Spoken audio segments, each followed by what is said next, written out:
Telling my friend the other day that I genuinely don't know what it's like for a man to actually like me or like enjoy my company. I have not experienced a relationship like that in over like 13 years. I saw a video the other day where this guy was like walking in to the kitchen and dancing towards his wife. Never has happened to me. That's never happened to me. I feel like every guy I've ever dated has only complained about how annoying I am, doesn't want to spend time with me, or acts just like I'm like the worst person ever. I even was with a guy who like wouldn't even travel with me, like wouldn't even take me out on a trip. He told me to take my best friend. I don't know. I see other couples and I'm like, dang, what is that like? Because I genuinely have no frame of reference. I cannot relate. I have no idea what it's like to live with someone that actually likes you and like spending time with you, or someone that does not like objectify you or idealize you. I assume that that is amazing. The main reason why good men don't wait around is because they know that this is in the background. You just spend time around a woman and you understand what they go for.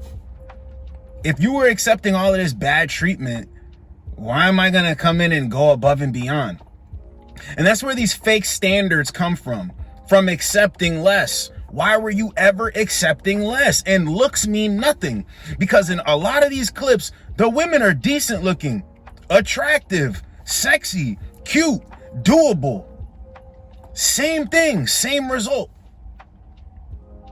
The guy didn't even want to travel with me, but then they come out here and they want you to be able to travel this many times a year and give them this and shower them with this, and you have to do this on the first date and prove you're a provider. Why are good men doing this?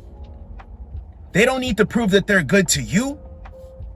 They prove it to themselves by waking up day in and day out, staying on the grind, staying on code, working hard for themselves.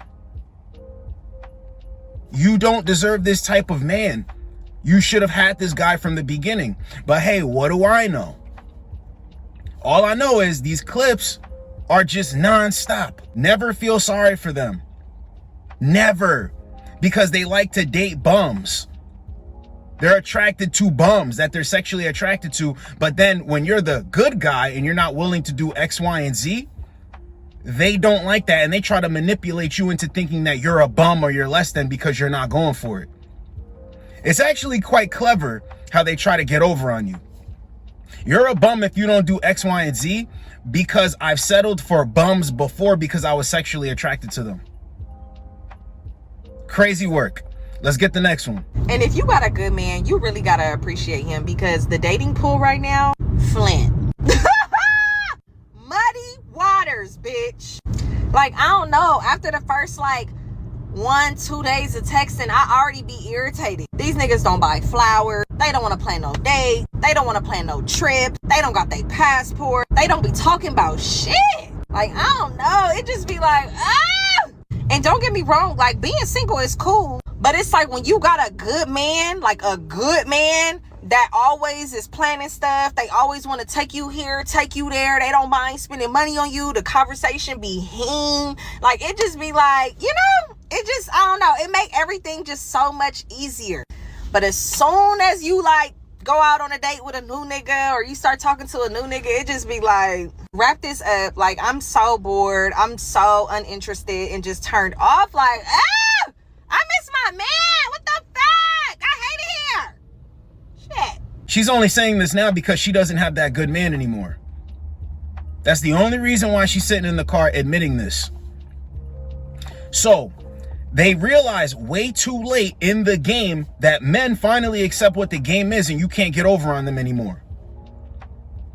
So now all the new dudes are low effort. They're not willing to do what the last guy did. Well, it's like I always ask, where's he at? Oh, I had a guy spend money on me and do this before, so I'm not settling for less. Well, where's he at? Where's he at? Nothing matters.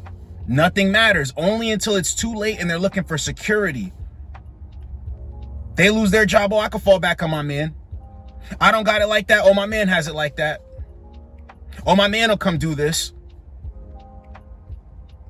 This breaks down. Oh, my man will fix that. Now when they're looking for this stuff, they're searching for where the good men are. No.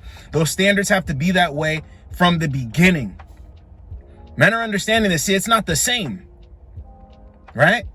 We prioritize a chick's looks and if she's popular and what our friends will think or whatever. But as we grow older, we understand what matters, but we have time. You need to understand what matters early on. Make a couple mistakes, not too many. They make all these mistakes. Get back out here and they're like, where are all the good men? You don't have time like that. Reality will always check them. Let's get the next one.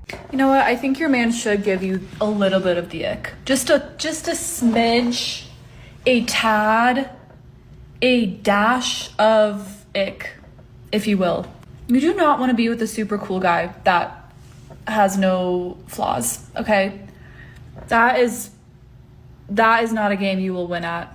I guarantee it. Like, sometimes when a man does something and you're like, wow, you probably have never felt the touch of a woman, like that's kind of the vibe that you want. You don't want a man that is too suave. As a man, like, why are you so charismatic? You know? No. This is what's called the reach back. Now you want to go for men that aren't charming, that aren't charismatic, that aren't good looking, that aren't muscular, that aren't guys that get second looks, guys that are happy to be with you and put you up on a pedestal. Now that you're looking for the good men, you want to go to these guys. Nah. It's like what I say. My stance gets proven every time one of these clips play, because I always say you can want a guy who's tall, charming, charismatic, muscular, career driven, goal oriented, all of that stuff, but it will backfire on you if he finds a better offer from another woman, because he has the option to go elsewhere. So yeah, women liking that and all of that, there's nothing wrong with that. Just read the fine print. That's the only reason why she's saying this. Go for the guy who it feels like he's never touched a woman before. A guy that's quirky, he's not witty, charming. You're not really bringing him around because you know he's one of the guys and stuff like that. No. Leave those guys right where they are. Leave those guys right where they are. They don't deserve to be treated like less than, because that's what happens when women go for those guys. They run the show. They're like, you know what? I need somebody. I'm going to run the show. Nah. Even those men are waking up to it and they're not going for it. They're not going for it. That's why women are like, even the nice guys seem to not be even interested in us. No, men just want cooperation and they want you to reciprocate the energy going back and forth. Women want control. They want to run the show. So they'll go back to these guys. No, that sounds crazy. Keep going for what you always went for. It's like I say, they got three options. Go for the guy that you're highly sexually attracted to, that you like that. Or you could go for a guy that you're not sexually attracted to and just go with him until you get tired of him. Or you can remain single, but remain single and be quiet.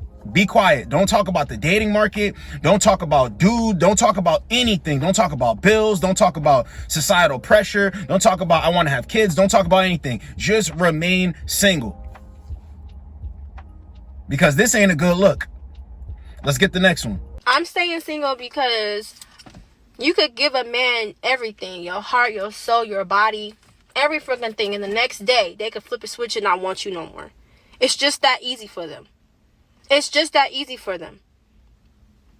I'm not saying that I'm perfect by any means, but I know when I'm wrong, and so I can talk it out. And I feel like when it get hard, a man want to just fucking bounce. They don't see the fight and shit anymore. Okay, it's getting hard. Move on to the next. It's like they just want a bitch to just fucking just shut up whenever they want them to. They want just a weak ass bitch. That's what they want. And that's why I'm staying single, because it's like I have a right to feel how I feel. I'm not a fucking robot. I'm not your slave. I'm not going to shut up. I'm not going to bite my tongue. What exactly is a man fighting for? See, when she used the word fight, I already knew that whatever she's saying, her stance, her argument, it has no legs to stand on. Men don't want to fight as soon as things get hard. Why should a man have to fight for a woman's affection? Why should a man have to fight to see his kids? Why should a man have to fight and slay dragons and warlords and all of this stuff? No. Why should a man have to fight you to be with you? when he could just walk away in silence, move on, protect his peace, and actually come out on the other side okay.